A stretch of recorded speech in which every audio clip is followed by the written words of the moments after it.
O'zbekiston Respublikasi Prezidentining madaniyat, san'at va adabiyot sohalari xodimlaridan bir guruhini mukofotlash to'g'risidagi farmoniga muvofiq Farg'onaning fidoyi ijodkorlari yuksak davlat mukofotlari bilan taqdirlandilar. Yangi O'zbekistonda madaniyat va san'at sohasini rivojlantirish, milliy qadriyatlarimiz va boy ma'naviy merosimizni asrab-avaylash, ijod ahlini har tomonlama qo'llab-quvvatlash davlat siyosatining muhim va ustuvor yo'nalishlaridan biriga aylandi. Bu e'tibor va g'amxo'rlik bugun o'zining yuksak samarasini berayotganini yana bir bor namoyish etdi. Bugun mukofotlanganlar orasida san'atkor Abdurahmon Xoltojiyev, Otabek Mamazoitov, Xurshid Rasulov, Abdulahad Abdurashidov, Zamira Rahmatullayeva, Bahodir Mamajonov, Abdujalil Qo'qonov, Azizjon Abduazimov, elning suyukli shoiri Botir Ergashevlar kabi Farg'onaning yosh iqtidorlari va ustozlar bor. Farg'ona viloyati hokimining birinchi o'rinbosari Mirzohid Ubaydullayev ularni yuksak mukofot bilan tabrikladi va mukofotlarni egalariga topshirdi.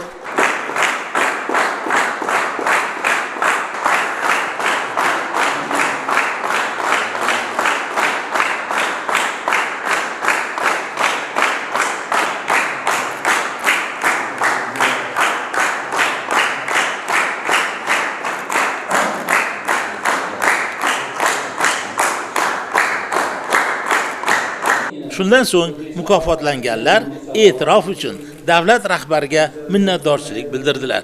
Muzey sohasiga umuman juda ham ahamiyat kam edi va bizda muzeylarga munosabat ham juda ham sust ediki, sababi odamlar bu muzey bu eski bu narsalar turadigan joy sifatida qaralib qolgan edi. Lekin buni ichida yotgan muhtasham salohiyat borligini mana so'nggi yillarda mana muhtaram prezidentimiz tomonidan qilinayotgan islohotlar doirasida juda ham katta e'tibor berilishi biz uchun bu juda ham katta ishora deb o'ylayman. O'zbekistondagi islom sivilizatsiyasi markazi.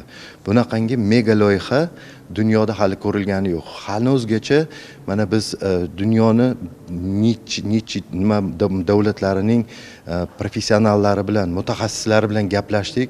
Bular hammasi faqat hayratda. Bu yerda muzeyshunoslik, bu yerda madaniy meros. Hozir endi viloyatlarga ham shu ahamiyat yetib keldi. Avvalambor shu kichkina mehnatimiz ko'rindi.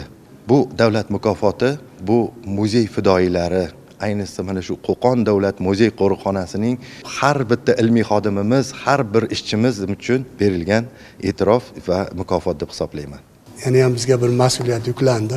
Juda ham bir chiroyli ijodlar bilan xalqimizni hamisha tadbirlarda, to'y-to'ychoqlarda, bayramlarda ko'ngillarni olamiz degan umiddamiz. Men baxtli kunlarim ko'p bo'lgan, lekin bunisi o'zgacha bo'ldi.